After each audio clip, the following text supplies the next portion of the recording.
नमस्कार दोस्तों, concept plus academy के ई लर्निंग प्रोग्राम में आपका स्वागत है। दोस्तों, इस वीडियो में हम बात करेंगे स्टैटिस्टिक्स के बारे में। यहाँ पर हम कुछ डेफिनेशंस के बारे में बात कर रहे हैं।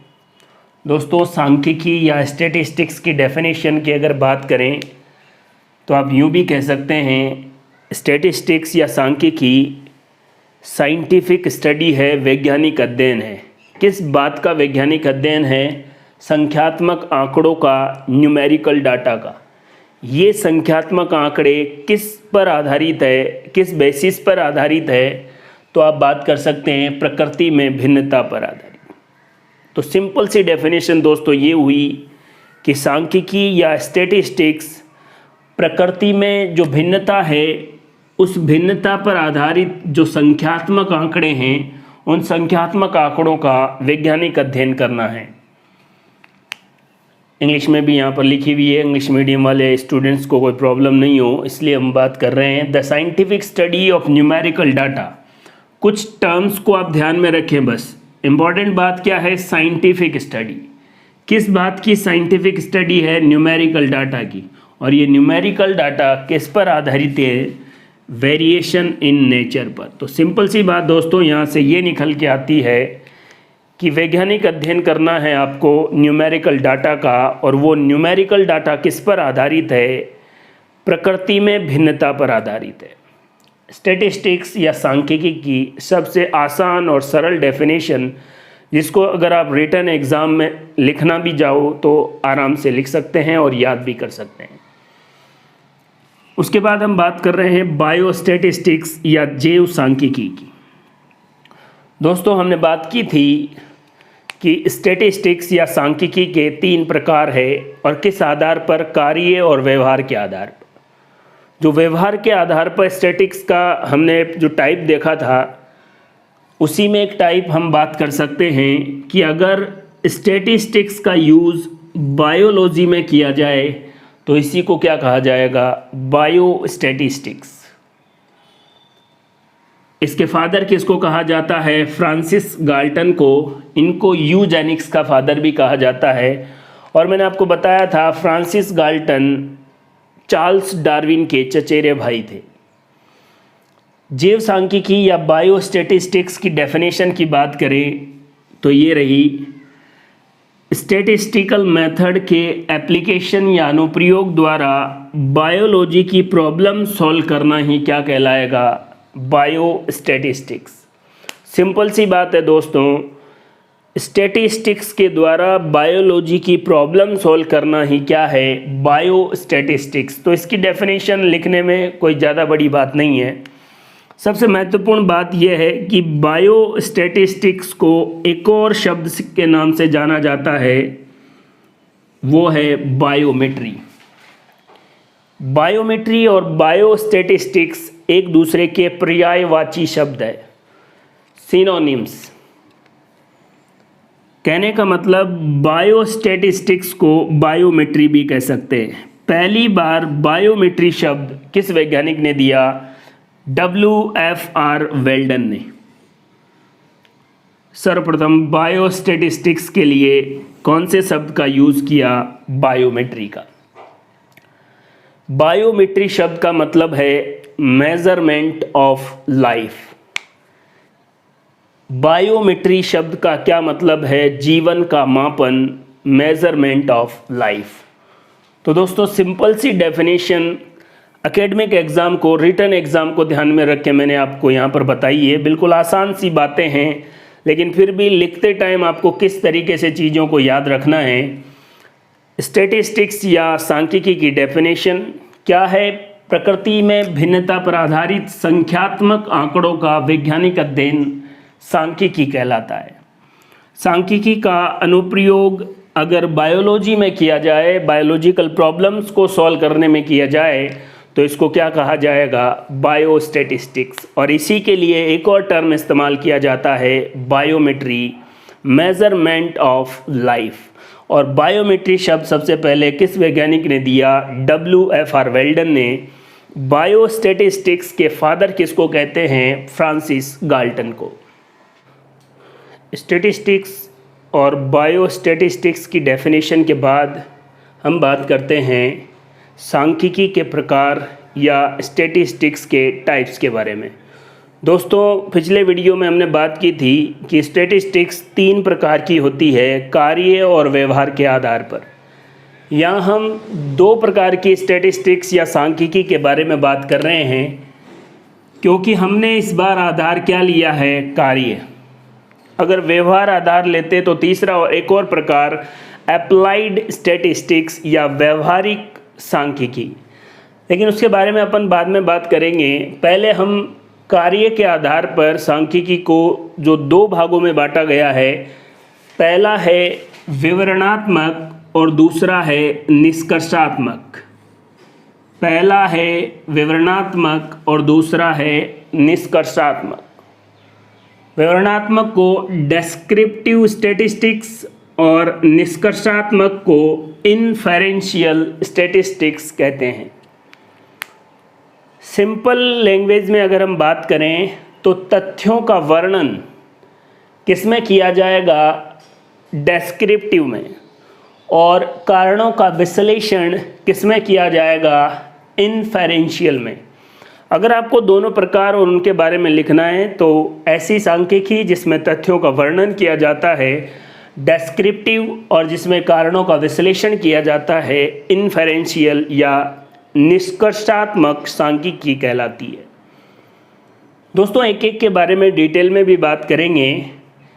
उससे पहले 2 महत्वपूर्ण बातें। पहली जो मैंने यहाँ पर नोट डाल के लिखी है, किसी भी विज्ञान की मूल या प्रारंभिक अवस्था विवरणात्मक अवस्था ही होती है।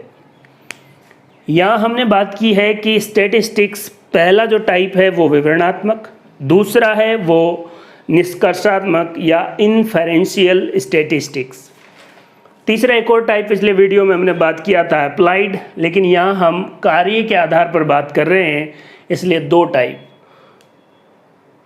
किसी भी विज्ञान की बात हो उसकी मूल या प्रारंभिक अवस्था क्या होगी, विवरणात्मक अवस्था। कॉम्पिटिटिव एग्जाम में एमसीक्यूज में बहुत ही इम्पोर्टेंट सवाल है, किसी भी विज्ञान की मूल या प्रारंभिक अवस्था क्या होगी, विवरणात्मक, निष्कर्षात्मक, व्यवहारिक।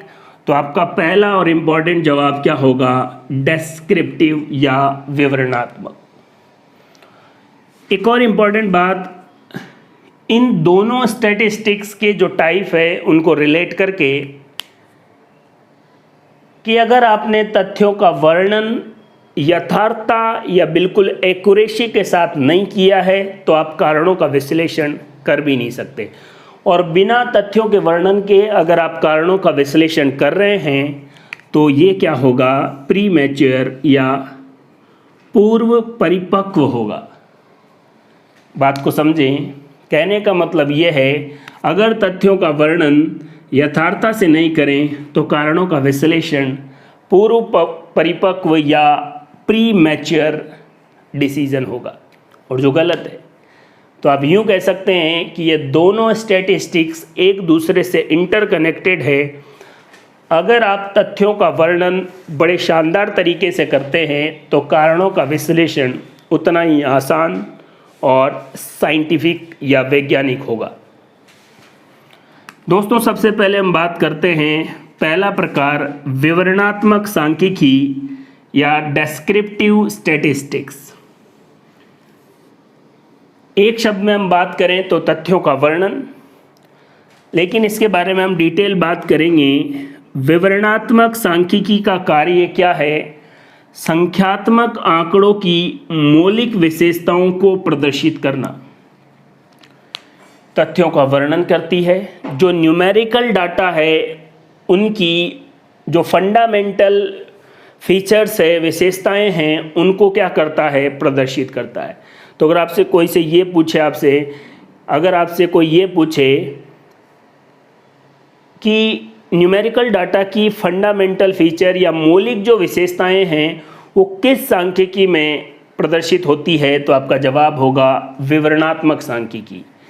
तो विवरणात्मक सांख्यिकी का कार्य क्या है, जो न्यूमेरिकल डाटा है उनकी मौलिक विशेषताएं प्रदर्शित करना। जैसे डाटा का वर्गीकरण, क्लासिफिकेशन ऑफ डाटा, अलग अलग उनको वर्गीकृत करना, फिर उनको सारणी में सही तरीके से एक शानदार टेबल बनाना, टेबुलेशन या सारणीयन, डायग्रामेटिक या कोई ग्राफ के द्वारा और इजी समझने के लिए रिप्रेजेंट करना।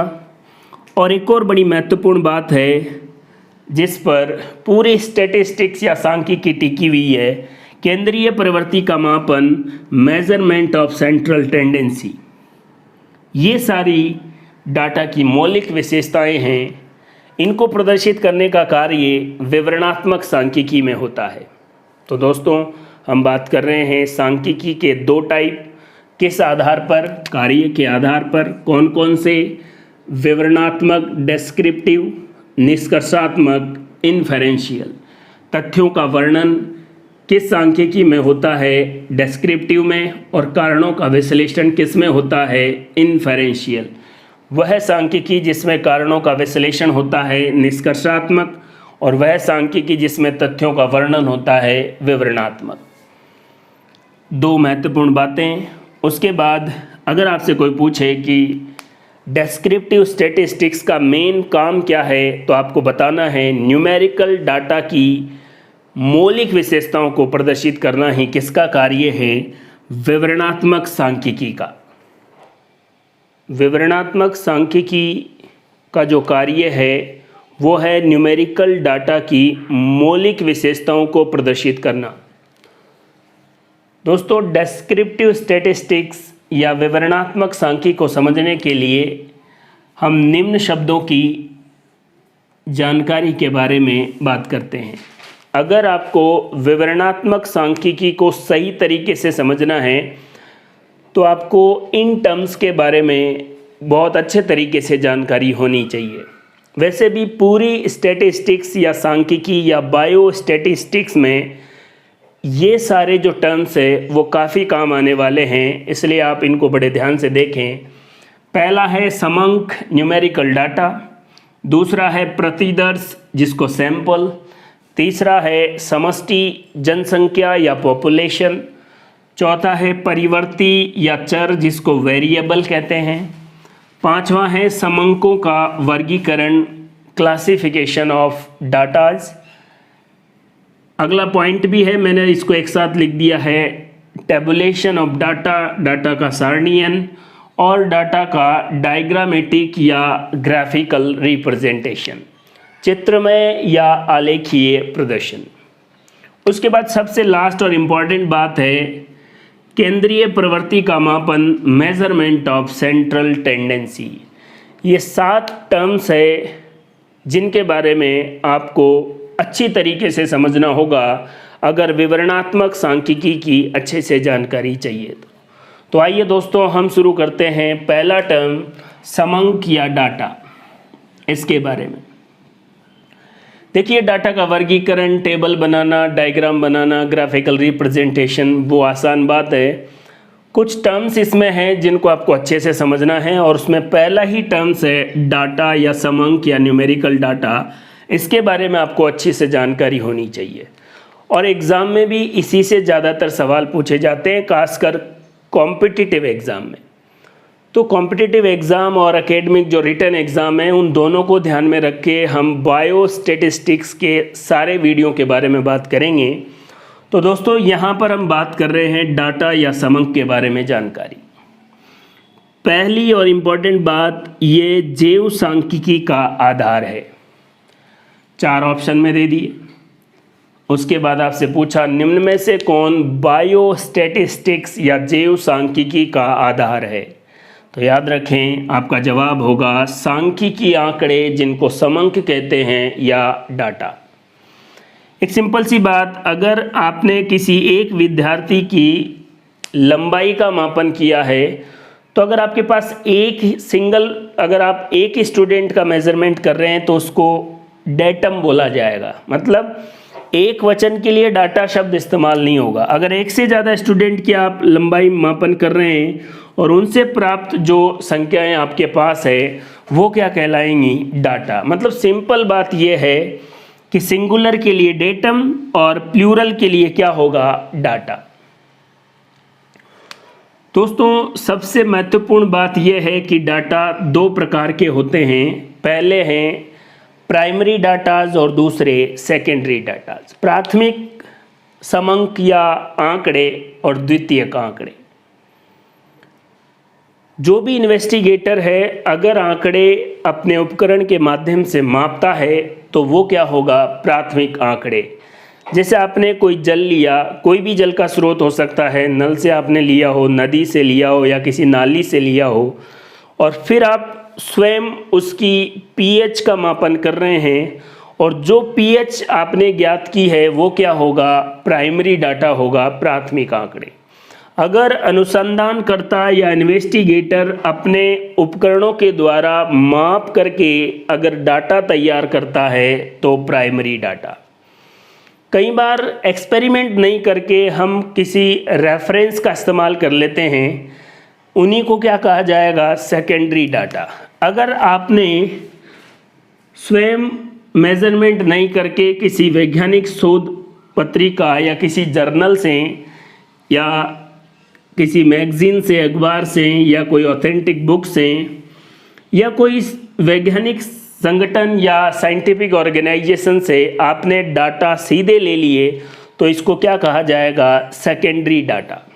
डाटा दो टाइप का, प्राइमरी और सेकेंडरी। अगर इन्वेस्टिगेटर खुद अपने इक्विपमेंट से कोई चीज़ मेज़र करें और फिर अगर कोई डाटा प्राप्त करें तो वो प्राइमरी डाटा। आप किसी चीज़ के बारे में स्टडी करना चाहते हैं तो आप पहले से ही जो डाटा किसी ने एक्सपेरिमेंट किए हुए वो लेते हैं तो उनको क्या कहेंगे, सेकेंडरी डाटा। कहाँ से प्राप्त कर सकते हैं, वैज्ञानिक शोध पत्रिका से, अखबार से, किताबों से या कोई वैज्ञानिक संगठन से। इन डाटाओं के बारे में आपको एक चीज़ याद रखनी है कि जब भी आपको इनका इस्तेमाल करना है तो इनका रेफरेंस देना ज़रूरी है कि आपने ये डाटा कहाँ से लिया है। तो हमने बात की है डिस्क्रिप्टिव स्टैटिस्टिक्स से रिलेटेड जो टर्म है उसमें पहला टर्म है न्यूमेरिकल डाटा। जैव सांख्यिकी का आधार किसको कहते हैं, न्यूमेरिकल डाटा को। डाटा दो प्रकार के होते हैं, प्राइमरी डाटा और सेकेंडरी डाटा। बहुत बार मैंने आपको अभी समझा दिया है, इन्वेस्टिगेटर खुद मापन करें तो प्राइमरी डाटा और किसी दूसरे सोर्स का इस्तेमाल करें तो सेकेंडरी डाटा कहलाएंगे। डाटा के प्रकार के बाद स्टूडेंट्स जिन दो टॉपिक्स पर कंफ्यूज रहते हैं उनके बारे में और बात करते हैं। डाटा की यथार्थता तथा परिशुद्धता, एक्यूरेसी और प्रेसिजन। ये दो ऐसे टर्म हैं जिनके बारे में शुरू से हम पढ़ते आ रहे हैं और शुरू से ही कंफ्यूज रहते आ रहे हैं। आइए इन दोनों टर्म्स के बारे में एक बार फिर से समझने की कोशिश करें। एक्यूरेसी या यथार्थता ये क्या है? जैसे आपको पता है गुरुत्वीय त्वरण ग्रेविटेशनल एक्सेलरेशन का मान है 9.8 मीटर पर सेकेंड स्क्वायर। ये इसकी ट्रू वैल्यू है, वास्तविक मान है। मान लो किसी ने इसको मेज़र किया और उसका मान आया 9.7 मीटर पर सेकेंड स्क्वायर। दोस्तों ये है मेजर वैल्यू, मापित मान, और 9.8 मीटर पर सेकंड है वास्तविक मान। इस मापित मान वास्तविक मान के साथ कितना नज़दीक है, कितनी क्लोजनेस के साथ मेज़र किया है, यही यथार्थता होगी। आपका मान 9.8 की तरफ इसके जितना नज़दीक आता जाएगा आप उतने ही ज़्यादा एक्यूरेट होते जाओगे। पूरी तरह या संपूर्ण रूप से एक्यूरेसी या यथार्थता असंभव है क्योंकि बहुत सारी एरर्स या गलतियां हो जाती है मेज़रमेंट करते टाइम, या कोई उपकरण में ही कोई प्रॉब्लम हो, जो मेज़र कर रहा है वो एक्सपीरियंस नहीं हो, और भी बहुत सारी चीज़ें हैं। तो मैं आपको ये बता रहा हूँ कि वास्तविक मान और मापित मान के मध्य जो सामीप्य हैं, जो क्लोजनेस है, उसी को क्या कहा जाएगा, यथार्थता। दूसरा और इम्पॉर्टेंट टर्म है परिशुद्धता या प्रेसिजन। अगर आप सिंपल टर्म में कहना चाहते हो तो कितने रिजोल्यूशन तक मापना है, यही है प्रेसीजन। दूसरा, इस बात को अगर आप नहीं समझ पा रहे हैं, अभी आएगी समझ में। दूसरा है रिपीटेड मेजरमेंट के सामीप्य को। किसी भी चीज़ की लेंथ अगर आप मेज़र कर रहे हैं, बार बार मेज़र कर रहे हैं और हर एक वैल्यू एक दूसरे से बिल्कुल पास पास में आ रही है, इसका मतलब क्या है, आप हर बार जो रिपीटेड मेजरमेंट कर रहे हैं वो एक दूसरे के पास में है। गारंटी नहीं है कि वो यथार्थ भी हो। इसको समझने का सबसे शानदार तरीका है कि मीटर स्केल से अगर आप मेजरमेंट करेंगे तो 1 मिलीमीटर तक को भी ये अच्छे से मेज़र करेगा। वर्नियर कैलिपर्स इससे 0.01 सेंटीमीटर तक को अच्छे से मेज़र करेगा। अगर इतना भी डिफरेंस होगा तो बताएगा। स्क्रू गेज और स्पैरोमीटर 0.001 सेंटीमीटर तक को भी अच्छे से मेज़र करेगा। इसका मतलब सबसे शानदार रिजोल्यूशन के साथ, रिजोल्यूशन समझ रहे हैं, बिल्कुल बारीक से बारीक पॉइंट के डिफरेंस को भी आपको बताएं, तो सबसे शानदार रिजोल्यूशन के साथ कौन मेज़र कर रहा है, स्क्रू गेज, और कितना है 0.001। इसको लीस्ट काउंट भी कहते हैं। तो आप यूं भी तो कह सकते हैं कि प्रेसीजन का मान लीस्ट काउंट पर डिपेंड करता है।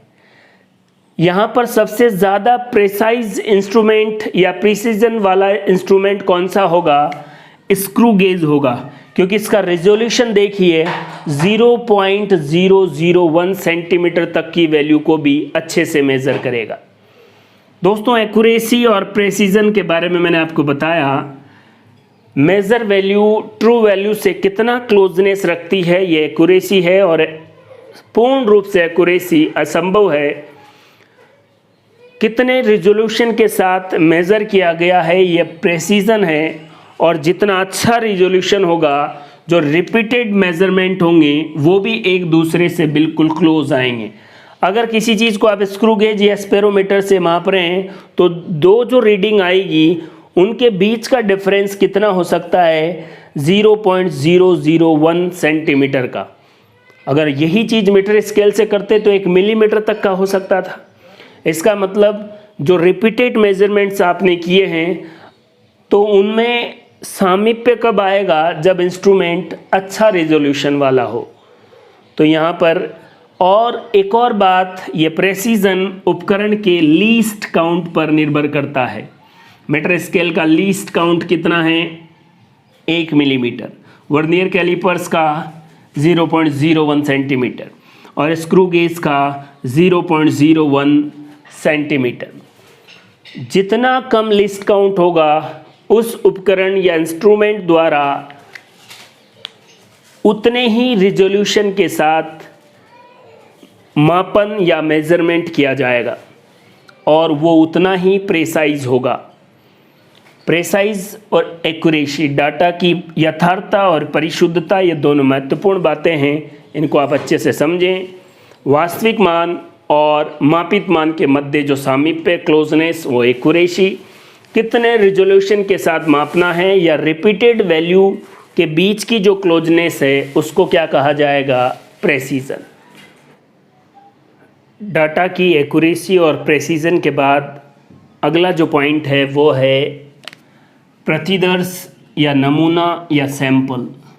सैंपल से हम बड़े आसानी से समझ सकते हैं कि किसी पूरी पॉपुलेशन की अगर आपको स्टडी करनी है और उस पूरी पॉपुलेशन में से कुछ पार्ट आपने निकाला है जिसको ऑब्ज़र्व करना है, वो क्या कहलाएगा, सैंपल कहलाएगा। जैसे जनरल भाषा में अपन कई बार बात करते हैं, जैसे आपके घर पे सरसों कितनी पैदा हुई है, कौन सी क्वालिटी की हुई है, आप जिसको भी बेचना है उसके पास उसका थोड़ा सा सैंपल लेके जाते हैं कि भाई साहब इस क्वालिटी की हमारे पास सरसों है। पूरी जो पॉपुलेशन है उसका जो पार्ट ऑब्ज़र्व करना है वो सैंपल है, सिंपल सी भाषा में। लेकिन रिटन एग्ज़ाम में आपको लिखना कैसे है, जैसे एग्जाम्पल के तौर पे मैं आपको समझा रहा हूँ। एक विद्यार्थी का भार, वेट आपने मेज़र किया। एक विद्यार्थी का भार व्यष्टि परीक्षण या इंडिविजुअल ऑब्जर्वेशन कहलाएगा।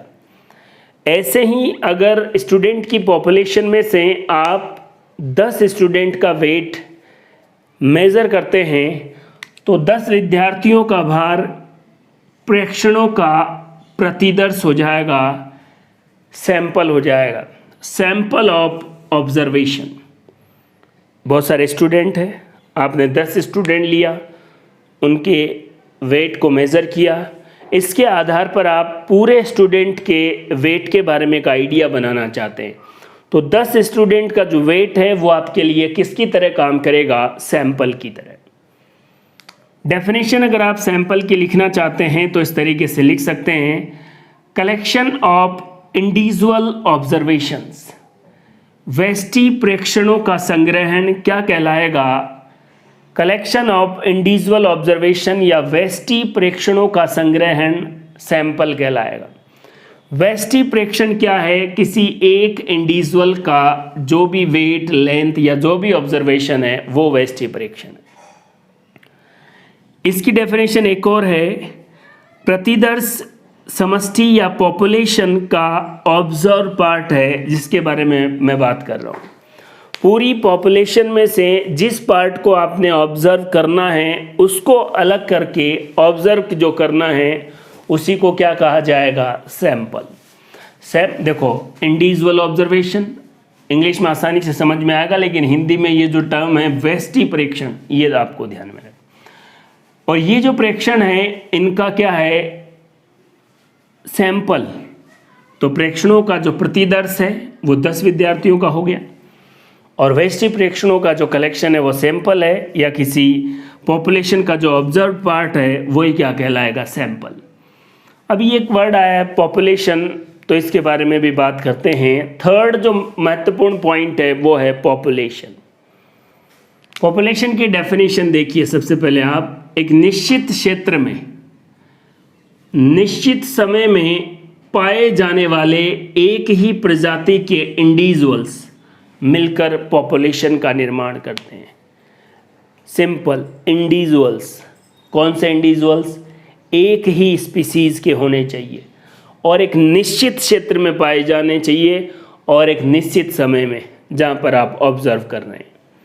एक निश्चित क्षेत्र में निश्चित समय में पाए जाने वाले एक ही प्रजाति के इंडिविजुअल्स क्या मिलकर क्या कहलाएंगे? समष्टि, पॉपुलेशन या जनसंख्या। All the individuals of a species which are found in definite area at a time form a population। समष्टि, जनसंख्या या पॉपुलेशन की परिभाषा, एक निश्चित क्षेत्र में एक पर्टिकुलर टाइम पर एक ही प्रजाति या स्पीसीज के जितने इंडिविजुअल्स या व्यष्टि पाए जाते हैं वो सब मिला के क्या कहलाएंगे? समष्टि या पॉपुलेशन या जनसंख्या। जनसंख्या, पॉपुलेशन या समष्टि की एक जनरल डेफिनेशन है कि एक निश्चित क्षेत्र में निश्चित समय में पाए जाने वाले एक ही प्रजाति के इंडिविजुअल्स मिलकर क्या कहलाते हैं? पॉपुलेशन का निर्माण करते हैं। स्टैटिस्टिक्स में पॉपुलेशन को किस तरीके से डिस्क्राइब करेंगे इस बारे में भी हम बात करते हैं। तो सैंपल और पॉपुलेशन की डेफिनेशन आपको अच्छे से समझ में आई होगी। अब हम बात करते हैं कि स्टैटिस्टिक्स में पॉपुलेशन को किस तरीके से डिस्क्राइब करें।